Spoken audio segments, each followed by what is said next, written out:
반갑습니다. 부산대학교 김성진 교수입니다. 조금 아까 김경재 총재께서 문재인 퇴진을 말씀하셨기 때문에 그 부분에 대해서 얘기를 하겠습니다. 문재인 대통령은 대통령이 되기 직전에 국민들이 대통령의 퇴진을 그리고 처벌을 원한다면 그것이 곧 헌법이라고 말한 바가 있습니다. 문재인은 이제껏 자신이 한 말들을 너무나도 지키지 않았습니다. 이제는 이 약속만큼은 지켜야 합니다. 당장 퇴진해야 합니다. 이 말로서 제 말씀을 드릴까 합니다. 제가 오늘 새벽에 일어나서 뉴스를 보니까 조국이 황운하 의원들이 발의한 중대범죄수사청 설치 법안을 지지하면서 군부를 떼기 시작했습니다.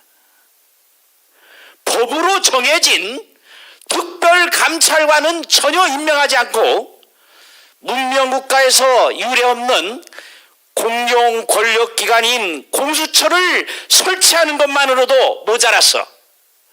검찰 해체 수준으로 가겠다는 것이 지금 이들이 하는 짓입니다. 정상적인 사람이라면 지금쯤 조국은 입 쳐닫고 집에 처박혀 있어야 합니다. 그런데도 범법자인 황운하와 최강욱 같은 사람들과 한패가 되어서 자신들을 수사하고 있는 검찰을 상대로 추미애 조국과 같이 칼춤을 추고 있는 것입니다. 거짓말의 끝판왕 김명수와 한 통속이 되어서 사상 초유의 일반 법관에 대한 막장 탄핵을 하더니 이제는 검찰의 손발을 아예 자르겠다는 것입니다. 이 자들은 대한민국을 망가뜨리려고 작정이라도 한 것 같습니다. 하지만 달이 차면 기울듯 저들의 반역적인 망국질에 대한 하나님의 징벌이 이제 시작되고 있는 것 같습니다. 유행가 제목 중에 달의 몰락이 있습니다. 그 유행가 제목처럼 달의 몰락이 이제 시작되고 있는 것입니다. 거세게 휘몰아치는 막장 탄핵의 후폭풍이 바로 달의 몰락이 시작되는 것을 알려주는 전주곡입니다. 도대체 우리 대한민국이 왜 이 모양이 되었습니까? 어떻게 해서 역대급의 국가적 재앙이 된 이 문재인 정권이 출범하게 되었습니까? 박근혜 대통령에 대한 억지 탄핵, 사기 탄핵으로부터 이 재앙이 시작된 것 아닙니까? 여러 애국 열사들이 터무니없는 억지 탄핵의 부당성을 외치면서 숨져갔습니다. 그 의로운 죽음에 대해서는 이제껏 아무런 보상도 받지 못했고 추모는커녕 그 의분과 희생을 기억해 주지 않고 있습니다. 임부장 판사에 대한 막장 탄핵은 박근혜 대통령에 대한 억지 탄핵을 다시 수면 위로 끌어올렸습니다. 잊혀져 가던 2016년의 겨울의 그 아침이 다시 우리 애국 시민들의 배부를 찌르고 있는 것입니다. 우리는 그 억지 탄핵의 과오를 오히려 제2의 건국의 주춧돌로 만들 수 있었습니다. 억지 탄핵을 주도했던 자들이 죄의 좌백, 참회를 함으로써 야권의 대동단결을 이끌 수가 있었습니다.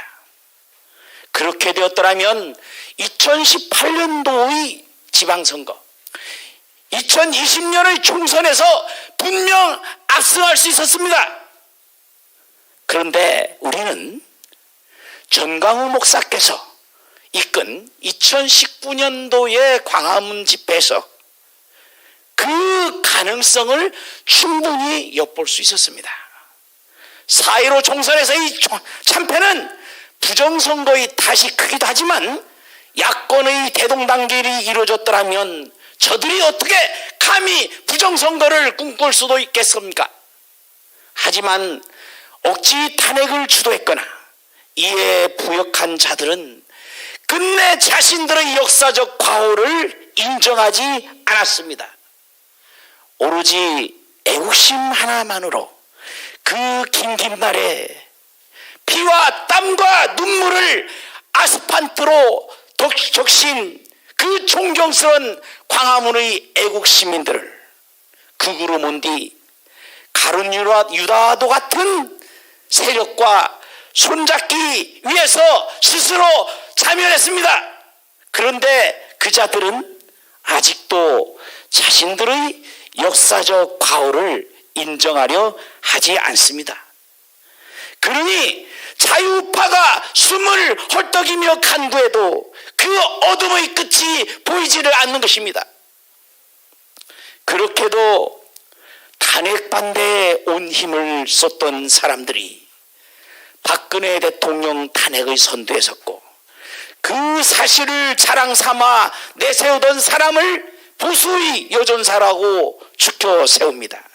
그 사실을 지적하니까 보수 분열이라는 해괴한 말로 탄핵의 원죄를 은폐해 주려고 합니다. 이는 지극히 정상적이고 균형 잡힌 시각을 지니고 있는 애국 시민들을 극으로 몰아갔던 그 프레임으로 탄핵 주도 세력의 과오를 호도하는 것입니다. 이 정권은 부정선거를 말하는 것을 선거 불복으로 호도합니다. 종북을 말하면 색깔론으로 역공합니다. 왜 그런 역공에 당해야 합니까? 좌파를 좌파라고 해야지 그럼 좌파를 우파라 합니까? 지금은 억지 탄핵과 막장 탄핵의 칼날이 이 정권으로 향하는 형국인데 왜 칼의 손잡이를 쥐고도 칼날이 자신을 향해서 다가올까 칼을 뽑지 못하는 것입니까? 요컨대 야권의 정치 권력을 쥐고 있는 자들이 광화문 태극기 세력의 비판을 막는 방패가 극우에서 보수 분열이라는 말로 바뀐 것일 뿐입니다. 이들은 심지어 자빨 불확실하는 무역적인 언사까지 내뱉습니다. 누가 억지 탄핵을 주도했고 누가 그 억지 탄핵에 부역했습니까? 누가 그 억지 탄핵의 뒤에서 희희낙낙하면서 정통 보수 세력의 몰락을 즐겼습니까? 서울과 부산의 야권 후보들의 면면을 보십시오. 참으로 한숨이 나옵니다. 억지 탄핵을 주도했거나 또 부역 또는 수수방관했던 자들이 야권 후보의 선두 그룹을 형성하고 있습니다. 그런데 더욱 심각한 것은 이들이 두 전직 대통령을 대신해서 사과한다는 김종인 위원장의 어이없는 뒷발질에 맞장구를 치고 있다는 것입니다. 이럴 때 필요한 것이 내 탓이오입니다. 없는데 없는 죄를 뒤집어쓰고 4년째 감옥 생활을 하고 있는 박근혜 대통령을 탓할 것이 아니라 그때 촛불 광풍의 보안회동에서 대한민국의 이렇게 무법천지가 되는 그 잘못이 바로 제 탓입니다. 이렇게 얘기를 해야 합니다. 이제부터라도 참여하는 마음으로 우리 대한민국이 자유와 번영을 누릴 수 있도록 제가 빈골셋이 나가겠습니다. 이렇게 얘기해야 합니다. 그런 다음에야 2월 말에 퇴임하는 법관을 막장 탄핵의 잘못을 국민 앞에 호소할 수 있습니다. 그리고 막장 탄핵의 소추안에 서명한 179명의 의원들에 대해 헌법 파괴의 책임을 물어야 합니다. 월성 원전 조기 폐쇄 과정에서 드러난 반역적 행위를 제대로 단죄하려면 황희의 오병이어의 이권, 이적이 아니고 이권입니다. 그리고 박사 논문 베끼기에 대한 국민적 혐오를 정권 교체의 에너지로 삼으려면 인사청문회에서 온갖 의혹이 드러나도 편법, 탈법, 불법의 달인을 그냥 임명해버리는 문재인 대통령의 인사참사를 이쯤에서 막으려면 억지 탄핵의 원죄를 진자들이 진심 어린 참회가 필요합니다.